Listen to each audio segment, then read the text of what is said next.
না আধুনিকীকরণ কৃষিতে দেখবে যে আমাদের অনেকটাই এখন ইদানিংকালে বেড়েছে, কিন্তু আগে কৃষিতে দেখবে যে এত যন্ত্রপাতি আমাদের কি হতো না ব্যবহার। এখন দেখবে কৃষকরা অনেকটা কি না আমাদের ভারতবর্ষে বা পশ্চিমবঙ্গে কৃষকরা দেখবে অনেকটা কি বলতো শিক্ষিত নয়, একটু শিক্ষার মান কি আছে আমাদের কৃষিতে কৃষকদের কম, কুসংস্কারে আচ্ছন্ন। এখনো দেখবে সেই লাঙল দিয়ে চাষ করছে, এখনো তোমার এই দিয়ে চাষ করছে, দেখবে তোমার কিনা এখনো সেই প্রাচীন কৃষি ব্যবস্থা আমাদের আছে, বুঝতে পারলে? কিন্তু কৃষিতে আমাদের এখন অনেকটা আধুনিক চলে এসছে, আধুনিক কৃষি ব্যবস্থা এসছে। এখন অনেক কৃষক সেই গ্রাম বাংলায় এখনো দেখবে যে আল্লাহ মেঘ দে পানি দে বলে, এখন দেখবে আল্লাহ মেঘ দে পানি দিয়ে অনেকটা কমে গেছে, এখন বিজ্ঞান চেতনা এসছে।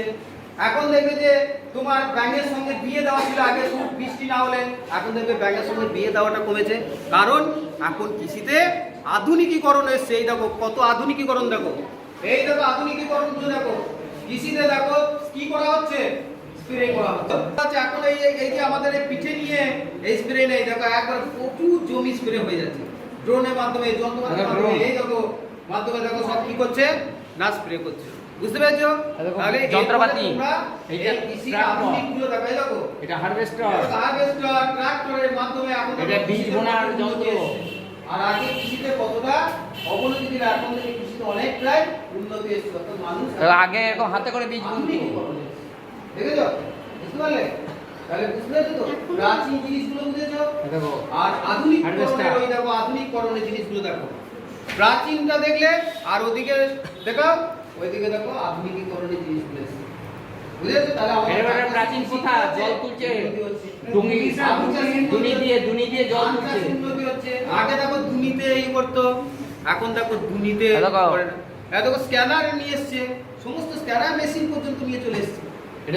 এটা জমিতে কি কি পোকামাকড় আসছে তার সমস্ত বিশ্লেষণ করবে, পাতায় কোথায় পোকাটা ঢুকছে না কাণ্ডে দিয়ে ঢুকছে, হ্যাঁ গাছের কোথায় পোকামাকড় ধরছে, এই স্ক্যানার মেশিনে সব বিশ্লেষণ করে বলে দেবে, এবং সেই পোকার ওষুধ পালা দিতে হবে সেগুলো তখন বিশ্লেষণ করে দেওয়া হবে। আর দেখো ড্রোনের মাধ্যমে স্প্রে হচ্ছে, এই আকাশপথে এটা ড্রোন, এই যে এটা তোমার ওষুধ নিয়ে এসেছে বড় ট্রাক্টর মেশিনে করে। দেখো এটা মাটি খোঁড়ার একটা মেশিন, ছোট্ট হ্যান্ডি মেশিন মাটি খোঁড়ার। দেখো ড্রোনে করে এখান থেকে ল্যাপটপ দিয়ে কন্ট্রোল হচ্ছে, প্রযুক্তিগুলো দেখো, দেখো ল্যাপটপে বসে বসে কোনটা কি করবে একসঙ্গে অনেকগুলো মেশিন ব্যবহার করছে। দেখো উপর থেকে ড্রোন, নিচে থেকে পাওয়ার টিলার যন্ত্র, হ্যাঁ প্রচুর দেখো মেশিন একসঙ্গে কন্ট্রোল করছে। দেখো এটা বীজ বোনার মেশিন, কি সুন্দর দেখে না, এই যে বীজতলা থেকে বীজগুলো তুলে নিয়ে আসছে, এই যে একটা দুটো করে এই যে বীজ বুনতে যাচ্ছে, বীজ বোনা মেশিন এসব আধুনিক। ওই দেখো বীজ বোনা মেশিনে বীজ বুনতে যাচ্ছে, পাম্প করে এরকম ভাবে জল তোলা যায়, জল তুলছে। দেখো প্রাচীন পদ্ধতি। হ্যাঁ দেখো, হ্যাঁ আচ্ছা এইখানে দেখো কিছু শস্য রয়েছে, বিভিন্ন ধরনের শস্য। এখানে দেখো চাল, ডাল, হ্যাঁ এই যে গম, হ্যাঁ গম, জব, কলাই, বিভিন্ন ধরনের কলাই রয়েছে, এই যে ভালো জিরে, সবই কিন্তু কৃষকেরা এইগুলো মাঠে ফসলগুলো ফলায় এবং এই সমস্ত শস্যগুলো কৃষকরাই তৈরি করে, এবং সেগুলো তৈরি হচ্ছে বলে আমরা কিন্তু সেই সমস্ত জিনিস খুব স্বাচ্ছন্দ্যে আমরা পাচ্ছি। এর যদি কৃষিতে যদি এই সমস্ত জিনিসের চাষবাসটা যদি কমে যায় তাহলে পরে কিন্তু অথচ ফসল অত নেই।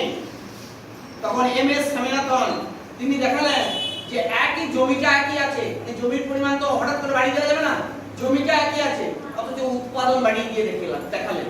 কিভাবে সম্ভব হলো? তিনি করলেন কি, যে পুরনো কথায় চাষবাস হচ্ছিল সেই বীজটা ধানের বা চালের বা বিভিন্ন শস্যের বীজটা খুব উন্নত জাতের নিলেন, যেখানে প্রচুর পোকামাকড়ের সংক্রমণ হচ্ছিল, শস্যগুলোকে নষ্ট করে দিচ্ছিল, সেখানে কিছু অল্প পরিমাণ কীটনাশক, জৈব সার ইত্যাদি প্রয়োগ করলেন, সেচ ব্যবস্থা উন্নত করলেন। এই বিভিন্ন দিক দিয়ে তিনি কয়েকটা দিককে বলে দিলেন যে এই দিকগুলো যদি একটু ভালো করা হয় তাহলে উৎপাদন বেড়ে যাবে, এবং তিনি দেখিয়েও দিলেন যে উৎপাদন অনেক বেশি বেড়ে গেল। একই জমি পরিমাণটা অথচ ফসলের উৎপাদন বেড়ে গেল। এটাকে বলা হলো সেই সময়ে সবুজ বিপ্লব।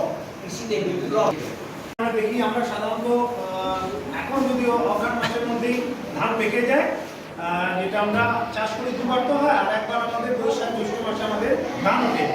পাতা ধান কাটার পরে যে আমরা আটি বাঁধি, এইখান থেকে ধানটা আগেকার দিনে আগেকার যে বিশেষ পদ্ধতি ছিল সেই গ্রাম্য পদ্ধতিতে সে পিটিয়ে পিটিয়ে সেখান থেকে শস্য বের করা।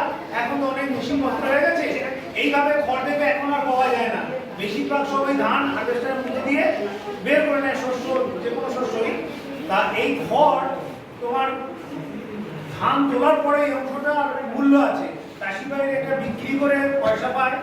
তাছাড়াও এটা তখনকার দিনে বেশিরভাগ গ্রামের মানুষেরা মাটির বাড়ির ছাউনি করার জন্য এই খড় ব্যবহার করা হয়েছিল, এবং তাতে করে কি সুন্দর বাড়িগুলো, মাটির বাড়িতে খুব সুন্দর পরিবেশ থাকতো। গরমকালে খুব একটা গরম অনুভব করতাম না। এই খড়ের চালের ছাউনি একটা ভালো গুণ ছিল, এবং গবাদি পশুরা এই খড় খায়। আমরা তখনকার দিনে ব্যবহার করছি, এখনো খায়। এগুলো এখন মূল্য অনেক বেশি হয়ে গেছে। অত্যাধুনিক পদ্ধতির মাধ্যমে চাষ করার ফলে খড়ের অংশ আর পাওয়া যাচ্ছে না, এগুলো সব দিয়ে ফেলছে, যেগুলো যদি এখনো করানোটা উচিত নয়। আমাদের বায়োলজি মাস্টার আরো বলতে পারবেন এগুলো। হ্যাঁ, ঘরের ব্যাপারটা বুঝে গেছিস তো? এই সরি দাও, নামিয়ে দাও, এই নামিয়ে দাও। এই দেখো এবার চলেছে আবার আধুনিকে চলেছে, সব শিখে যাবে। প্রযুক্তি ব্যবহার করেছে, বুঝেছো? এই দেখো ওপর থেকে জল দিচ্ছে, ছিটিয়ে ছিটিয়ে ওপর থেকে জল দিচ্ছে। হ্যাঁ, কম জল লাগবে। হ্যাঁ, এগুলো ড্রোন, ওই লাল লাল গুলো সব ড্রোন। এগুলো কি কি যন্ত্র ব্যবহার করছে সব একসঙ্গে দেখিয়ে দিচ্ছে।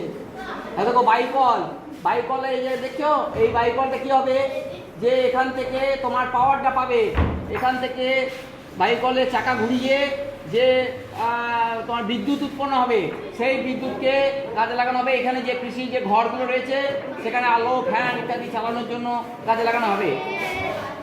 আর এগুলো দেখো ট্রাক্টর যন্ত্র, পাওয়ার টিলার, ট্রাক্টর, এই সমস্ত যন্ত্র, উপরে মাথায় এগুলো ড্রোন। বুঝলে?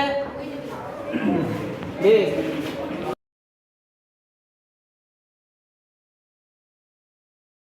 অরণ্যকে বাঁচিয়ে রাখার জন্য অনেকে আমরা দেখতে পাচ্ছি বিভিন্ন ছবিতে যে গাছ পর পর বলতে হবে, পর পর ছবিগুলো বলো। ছবিগুলো একটা মিনিং আছে। অরণ্য, তারপরে ওই অরণ্যের পরে ও দেখো গাছ কেটে নিয়ে আসছে, এটা কি? ওদের একটা জীবিকা। হ্ঁ, দিয়ে তারপর 1970 তারপরে বলো। 1970 খ্রিস্টাব্দে উত্তরাখণ্ডের গার্ডওয়াল হিমালয়ের একটা বনাঞ্চল আছে। তারপর কিছু পরিবেশবিদের ছবিতে আছে।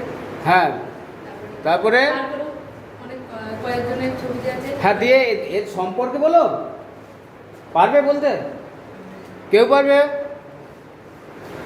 এই আন্দোলনটা কেউ পারবে? স্যার তোমাদের বলে দিচ্ছে, ঠিক আছে? এই আন্দোলনটা কি আন্দোলন? চিপকো আন্দোলন। এই ছবিগুলোর বিষয়ে স্যার তোমাদের বলবে এবার। তাই এত বড় গাছের জন্য স্যাক্রিফাইস, জীবনে যে আত্মবলিদান এটা যে করেছিলেন, তার জন্য ওই পরিবেশের এই আন্দোলনকে সবার মনে রাখার জন্য এখনো যারা পরিবেশ কর্মী বা পরিবেশ নিয়ে যারা আন্দোলন করে, তাদেরকে সরকার থেকে এই বিষ্ণুই সম্প্রদায়ের এই সম্মানটাকে মনে রাখার উদ্দেশ্যে পুরস্কৃত করা হয়। তাদেরকে যারা এরকম বনের অরণ্যের গাছকে বাঁচায়, সংরক্ষণ করে, পরিবেশ নিয়ে ভাবনা যাদের রয়েছে, পরিবেশের কাজকর্ম করে, তাদেরকে এইখান থেকে তোমার পুরস্কৃত করা হয়। হ্যাঁ, কিন্তু পুরস্কারের ইয়েটা হচ্ছে কি এই অমৃতা দেবী, বিষ্ণুই, এদেরকে মনে রাখে। আর একটা এইদিকে যে আন্দোলনটা আছে সেটা হচ্ছে কি চিপকো আন্দোলন, সেটা হচ্ছে এই যে যেটা বলা আছে আন্দোলনটা কত সালে হয়েছিল? চিপকো আন্দোলনটা 1970 সালে। তাহলে এই আন্দোলনে এদের মানে ভারতবর্ষের মেয়েরা মানে প্রথম যে গাছের সম্পর্কে যে মানে টিকিয়ে রাখার যে আন্দোলন, মেয়েদের প্রথম এই আন্দোলন, মানে গাছকে বাঁচানো। সেই জন্য তোমরা সবাই কি গাছ লাগাবে আর গাছ বাঁচাবে। গাছ লাগাও, প্রাণ বাঁচাও নয়, গাছ লাগাও, গাছ বাঁচাও। তাহলে কি বলবে সবাই বলো? গাছ বলো জোরে জোরে। গাছ বাঁচাও, গাছ লাগাও, গাছ বাঁচাও। গাছ লাগাবি তো? তাহলে এই আন্দোলন বুঝে গেছে? রোল কল জমানো দিয়ে দিচ্ছি ভিডিও থেকে দিয়ে ভিডিওটা দেখিয়ে দাও।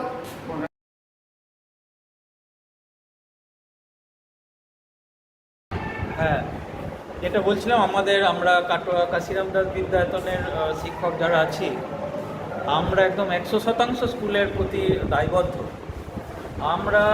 আমি তো অনেক আগে থেকে আছি, প্রায় 27 বছর চাকরি হয়ে গেল, এবং অনেকেই আমার যারা সহকর্মী আছেন তারা প্রত্যেকেই স্কুলকে দারুণ ভালোবাসেন। ছাত্রদের জন্য আমরা সব কিছুই করতে পারি। এখন আমরা চেষ্টা করছি কীভাবে আমাদের স্কুলকে আরও ডিজিটালাইজ করা যায়, কীভাবে ডিজিটাল এর সাহায্যে স্কুলের শিক্ষা আরও সম্পূর্ণ করা যায়। তো এই জন্য আমরা অনেক চেষ্টা করছি। বিভিন্ন মানে যে কার্যকলাপগুলো হয়, খেলা থেকে শুরু করে অন্যান্যগুলো, আমাদের সব অনুষ্ঠান সব কিছুই হয়। ছাত্রদের একটা পূর্ণাঙ্গ সার্বিক বিকাশ আমরা চাইছি, এবং এটা আমরা করেই, আমরা এর প্রতি দায়বদ্ধ স্কুলের প্রতি, এবং এটা আমরা করা উচিত। সবাই আমাদের পাশে থাকবেন। ধন্যবাদ। আমি শ্রী তাপস কুমার চক্রবর্তী, কাটোয়া কাশিরাম দাস বিদ্যায়তনের ইংরেজি বিভাগের শিক্ষক। আমার সাথে আমাদের এই বিদ্যালয়ে ইংরেজির শিক্ষক যারা আছেন, মধুসূদন বাবু, বেণী মাধব বাবু, আরণ্যক ঘোষাল, তন্ময় বাবু আছেন, পম্পা ম্যাডাম আছেন। আমরা ছাত্রদের স্বার্থে কথা ভেবে বা এই স্কুলের সর্বাঙ্গীন বিকাশের ব্যাপারটা আমরা সবসময় গুরুত্ব দিই বা ভবিষ্যতেও দেব। স্কুলের ছাত্রদের সর্বাঙ্গীন বিকাশের ক্ষেত্রে আমাদের তরফ থেকে আমাদের যে শ্রম বা আমাদের যে ছাত্ররা আমাদের কাছে যেটুকু প্রয়োজন তারা আমাদের কাছে আসবে, আমরা সেগুলো সমাধান করব। এই অঙ্গীকার আমরা করতেই পারি। নমস্কার, আমি কাটোয়া কাশিরাম দাস বিদ্যায়তনের একজন সহকারী শিক্ষক। আমার নাম সুভাষ নসিপুরি। আমরা যে সমস্ত টিচাররা আমাদের স্কুলে আছি তারা প্রত্যেকেই অত্যন্ত হেল্পফুল। আমরা সবার সহযোগিতার সঙ্গে একসঙ্গে কাজ করে থাকি। অফিসের বিভিন্ন কাজে আমরা বিভিন্ন সময় নানানভাবে হেড স্যারকে সাহায্য করি, আমাদের বিদ্যালয়কে যাতে আরও উন্নতির দিকে তুলে নেওয়া যায় সেই চেষ্টা করি। আমাদের টনিবাবু যেমন স্কলারশিপের দিকটা খুব ভালোভাবে দেখেন, খুব যত্ন সহকারে দেখেন। এছাড়া আমাদের বেণীবাবু, শ্যামবাবু, টোটনবাবু, আমাদের আরও অনেকেই আছেন যারা সতীনাথ বাবু, এনারাও অত্যন্ত দক্ষতার সঙ্গে আমাদের বিভিন্ন কাজে সহযোগিতা করে থাকেন। আমরা আমাদের স্কুলকে এভাবেই তুলে নিয়ে যেতে চাই, এ আমাদের আশা। ধন্যবাদ।